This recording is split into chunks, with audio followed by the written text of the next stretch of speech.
everyone. So I am back trying to tackle autumn winter lighting and putting way too much thought into how to set this video up, and I've just decided that I'm just gonna go with it.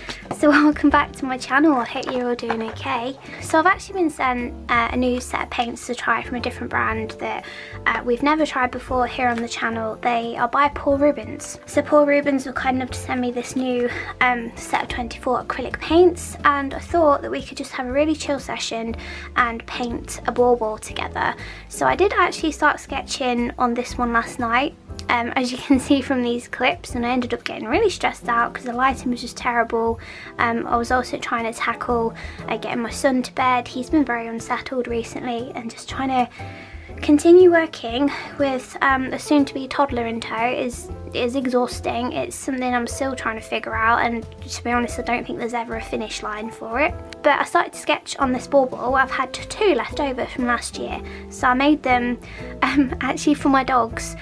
So I made one each for my dogs, and then I made one for my mum's dog, who unfortunately we lost him in October last year. So I wanted to make like a bit of a memory piece to go on my mum's Christmas tree, and then I also made my dad one too for his dog. So I had two left. There was a set of 6, and I started to sketch on this one last night, and to be honest, because it's pencil on like an emulsion finished like ceramic, it's very smudgy and it kind of just rubs off. So I thought, now that I've got like the basic fox down, what I wanted to do was, this is one of my illustration art prints, I wanted to take this fox and put it onto a bauble so that it's like kind of running around the bauble.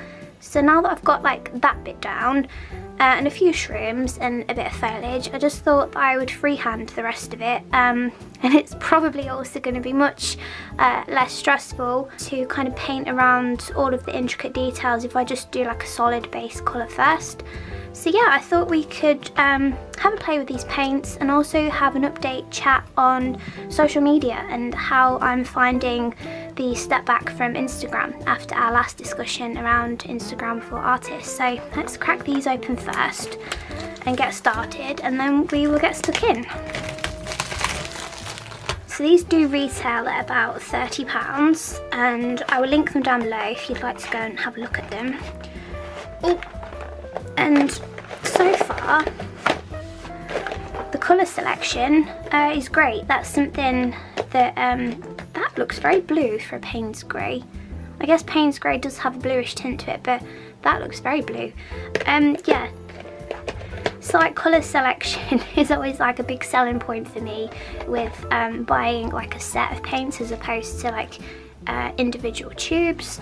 But this looks like it's got a decent selection.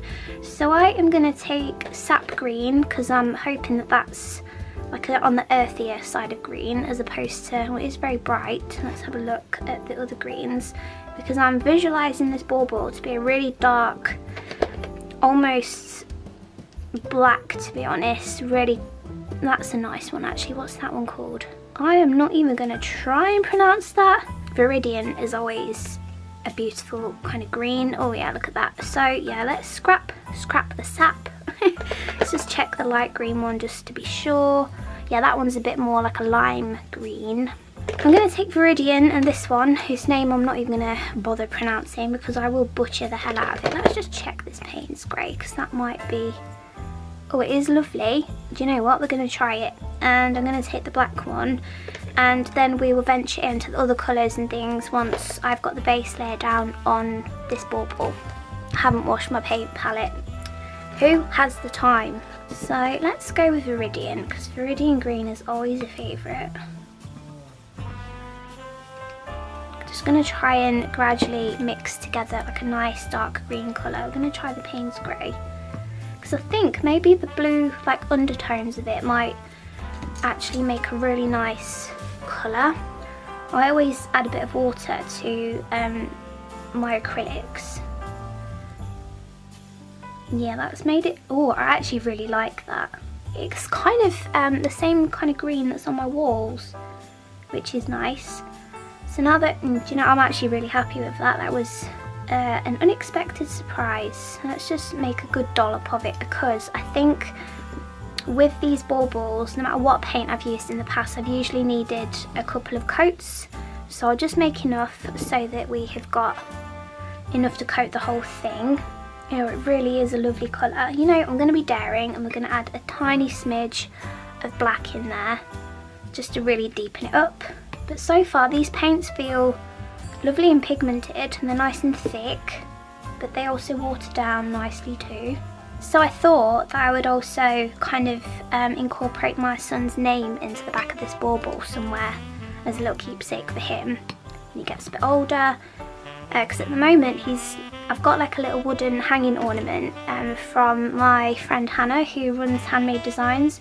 She has actually put together a cute little ornament for him to go on the tree, and it's like a little wooden envelope where there's space to also put a letter to Santa, which he's obviously much too young for at the moment, but I couldn't resist ordering one. Hannah has been working on some new designs this year and I just couldn't resist, I had to have one. So yeah, that is a lovely, lovely dark green. So let's take our bauble and do some painting. So what I like about painting on these ceramic baubles is it does seem to absorb the paint really quickly, so it's got like a super fast drying time. In the past I have painted on these with gouache. I really like the feel of gouache, but obviously it reactivates with water, whereas acrylic doesn't do that. So when handling baubles and things, when you're trying to work neatly and stop things from smudging or reactivating, and if you need to tidy some lines up by going over the paint in various places, it can be a little bit tricky with gouache. And it also dries up really quickly on the palette too, which you just feel like you're working against the clock, like racing against it the whole time. So acrylics is a nice change. I'm just going to try and fill up as much of this empty space as I can, because obviously then I need to get a more intricate brush to go in there with and just fill out all of these spaces. But I love this colour, and to be honest, the opacity of it it's really nice. I'm not sure, I mean I am putting a little bit extra on. We'll see once it's dry, like properly, how well it stands up with like obviously needing another coat. But as I say, every paint that I've ever used on these baubles or ceramics, it usually needs another coat just to kind of fill it out a bit more. But they are lovely. These, in terms of pigment, these are actually, like the colours that I've chosen so far are better than some like Winsor and Newton acrylics that I've used in the past, where they aren't very strong with the pigments, but these are surprisingly delightful because they're a very affordable brand too. Okay, so I'm gonna, there's a little gap there that we can fill in with a bigger brush, and round that way. Lovely. So another little tip is I've got a little toilet roll tube here, and what I've done is I've just cut off a little, kind of like a little just a little pedestal for it to sit on, so whilst it's drying it can just sit there and also not roll away. So yeah, perfect. I seem to remember as well, like last time I painted baubles I took the string off just to keep it clean.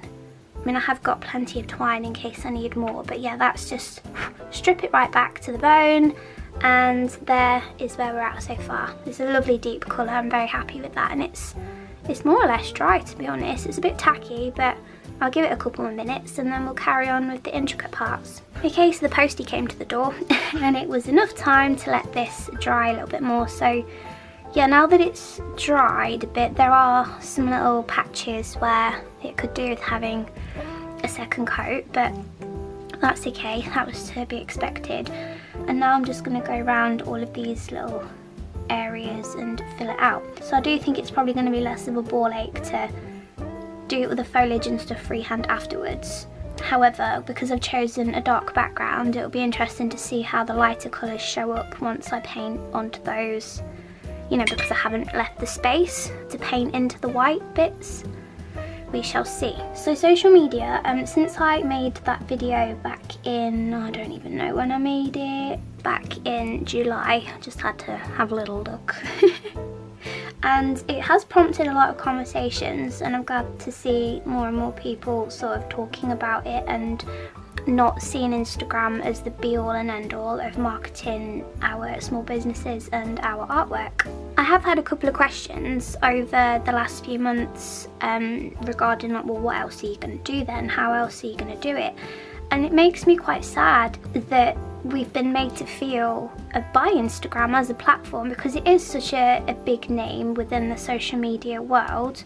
It's one of the main ones that you think of when you think of it, is for me anyway, when I think of social media, one of the big boys that I think of is Instagram. And I want to kind of try and break away from that. So whilst I've still been, that's HMRC, reminded me of my tax return. It's probably because we did James's tax return this morning that HMRC is now like, please do yours. Yes, I'm doing it, I'll do it later.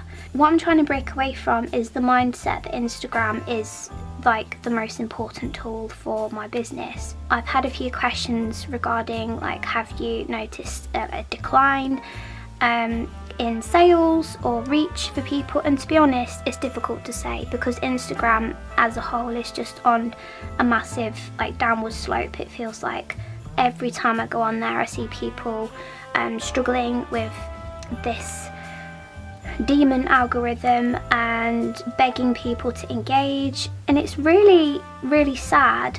And what I'm just trying to do like personally is just try and break away from it and try other avenues. I've been less active on social media, and what I actually kind of, the thing that I intended to do after I made that video was not give up Instagram entirely, because I'm like, I'll be damned if I walk away from all of the work that I've put into it, and at the end of the day it's going to stay there unless Instagram decides to close my page like it did to my husband a couple of weeks back. He just got locked out and told that his account was being deleted. It was that day that it happened to a lot of people, but it caused a little bit of panic for us. We were like, well, how do we get it back? And I said to him, this is exactly why I want to try and break away from it, is because ultimately we don't have any control over Instagram. You can put all of that time and energy and even money, if you're paying for ads as well, you can put it all into the platform, and one day Instagram can just be like, sorry, I'm going to delete you.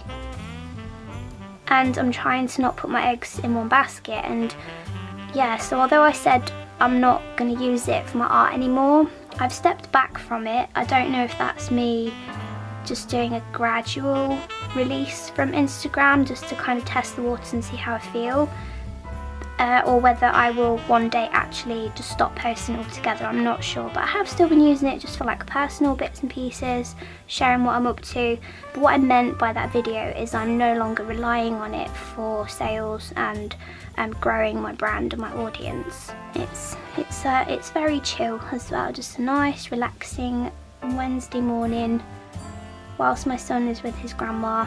Just going to paint inside this little crevice here. So a question that I've been asked a lot over the last couple of months is, well, what else are you doing then? So I have been trying to put more time into my channel, because I do believe that YouTube is still a really powerful tool, especially for artists, and we get to connect on a slightly deeper, more intimate, should we say, level than what you can get on Instagram, which I really enjoy. I love chatting to you all and showing you more of like a real-time process, how things come to life, getting to know you, visiting your channels, seeing what you're up to.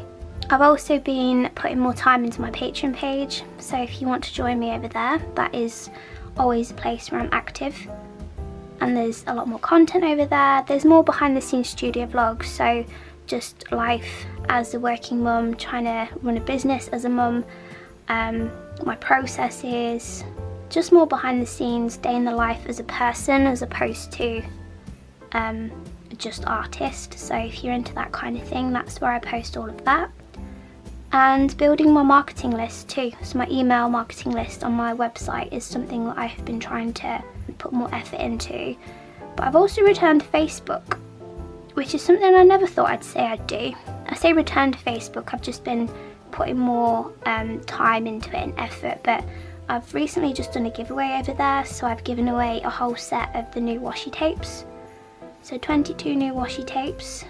Well done, Vicky, for winning those. And yeah, just the level, like the quality of the engagement, I think is what I'm trying to get at here. I would rather be reaching people and I'm able to chat to them and have a conversation with them, as opposed to just likes here and there. And my opinion on Instagram in terms of like how we consume art and things, it still stands, and the lifespan of our content. So there's videos on my channel that still do well now. They still produce a little bit of AdSense income for me. It's not a huge amount, but it's still producing, it's still there, it's still active. Whereas I do still feel that when you post on Instagram, it's within seconds, if you're lucky a couple of minutes, is lost into the void, never to be seen again.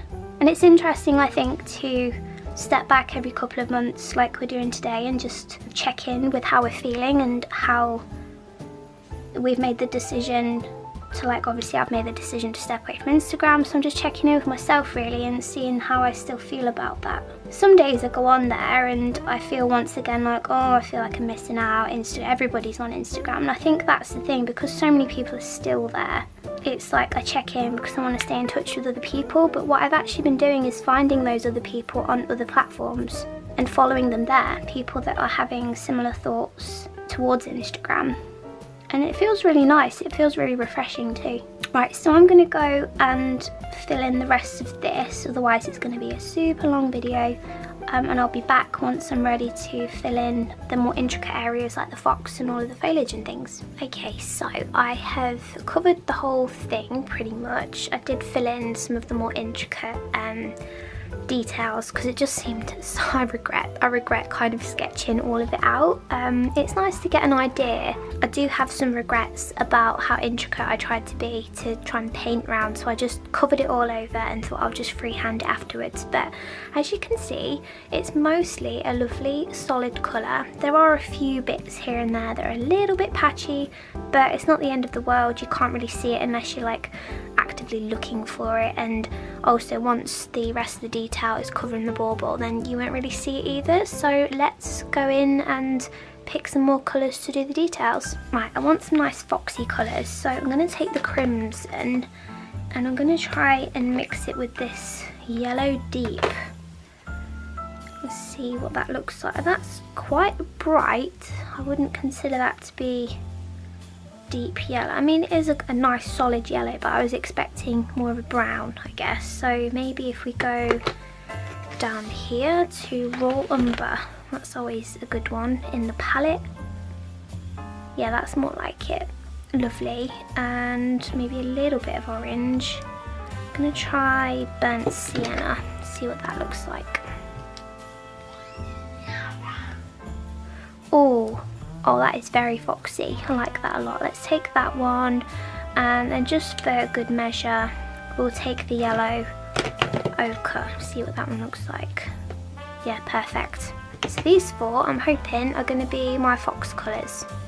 And we'll also take the white for the detail and the black as well, and I think that's probably it. Yeah, let's get the fox done. So I'm going to follow my own illustration here just to use it as a bit of a reference image. Also, my son is home now, so if you can hear a bit of playful screeching in the background, yeah, that's him. He's having a great time. So I always notice as well that even in the tubes, colours look, you know, that looks a bit different. Have we done burnt sienna? Yeah, that was the one that I was really excited for. Do you know what, I might actually just go straight in with the burnt sienna and use the other colours as like highlights and depths and things. So they do feel lovely. Again, this burnt sienna, you can just tell by having a bit of a mix that, yeah, it's nice and solid. It's got a lovely depth to it. I used to work with acrylics a lot when I was studying art at sixth form, and then went on to uni, but didn't carry on with uni, I hated it. But I used to work with acrylics quite a lot, and I remember there was nothing I hated more than a really watery, weak pigmented acrylic that was just really streaky. But sometimes as a student that is all you could ever afford, so you just had to make the most of it. And I found with a lot of them, to make them a bit stronger, I used to kind of mix them with a bit of white, and it just seemed to help them with their colour a bit more without brightening it up too much. It just gave it a sort of like a background colour to kind of, you know, mix into it. That's the way I kind of got through my uni days, was because we used to have to buy so much paint and things. I don't miss having to spend money every week on a few camera rolls, rolls of film. My goodness, as a student that was always a breaker of the bank.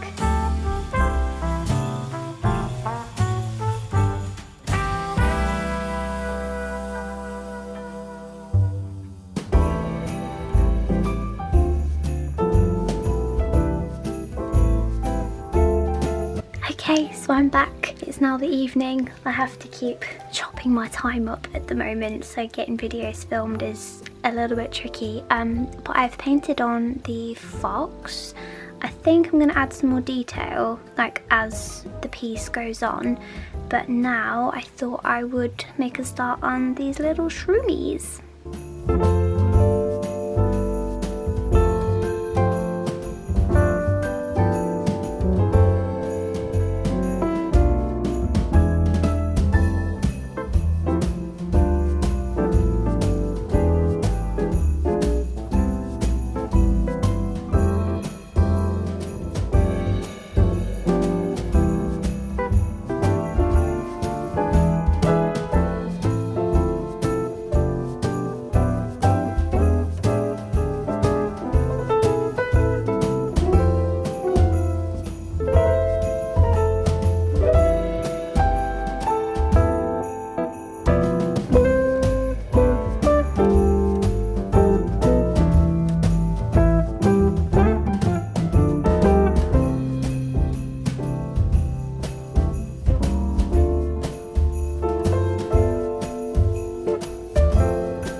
So I've been painting this now like stop-start over 3 or 4 days. This is how I work at the moment. I just have to bit and bob as and when I can. So I've also decided to end the video now because I haven't done this patch on the back, but what I'm going to do is kind of incorporate my son's name into it somewhere, and then once that's on I will fill up the spaces with some more foliage, maybe some more shrooms. But I'm really happy with how it's turning out so far. I just thought I'd draw the video to a close, otherwise we're going to be here until the end of the month. Or perhaps longer, and it won't even end up on the Christmas tree. But let's just talk about the paints for a second before I go head off. So the darker colours, really lovely. There are some patchy bits, especially around this foot here, if you can see. So it probably could have done with another coat. But as I was exploring more of the colours, I did realise that some of them they could do with being a bit stronger. So although we haven't actually explored every single one of the shades, I feel like I've done enough of them to get a feel for the paints as a whole.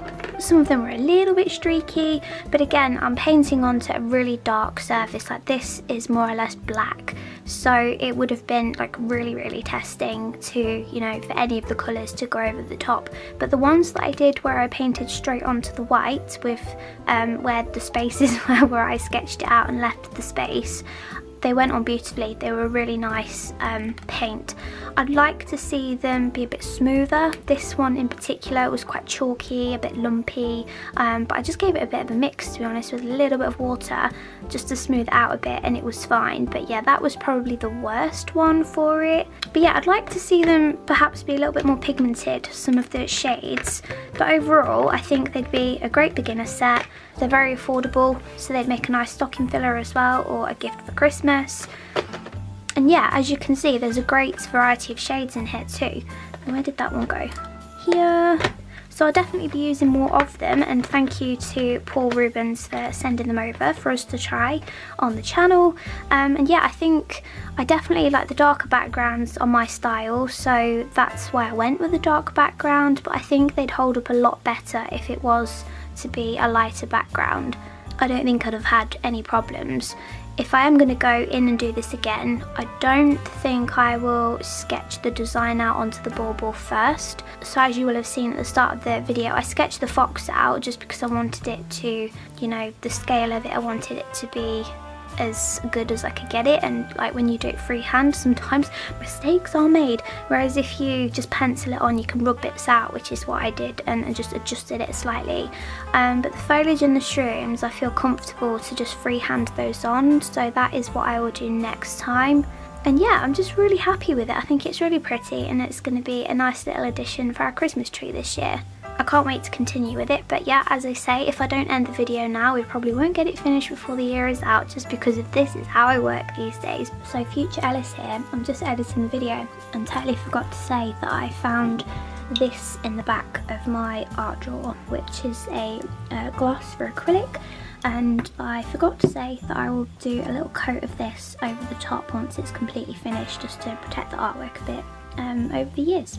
I hope you enjoyed the video. Let me know what you think. Should I bring these to the shop at some point? They won't be here this year, unfortunately. More on that in the next video, on what my plans are for the next few weeks. But yeah, if this is the kind of thing you'd love to see more of in the shop, maybe not even baubles, but just painted onto ceramic blanks, I do have a couple of vases to paint, so if you'd like to see stuff like this, yeah, let me know. Thank you for watching everyone, and I'll speak to you soon.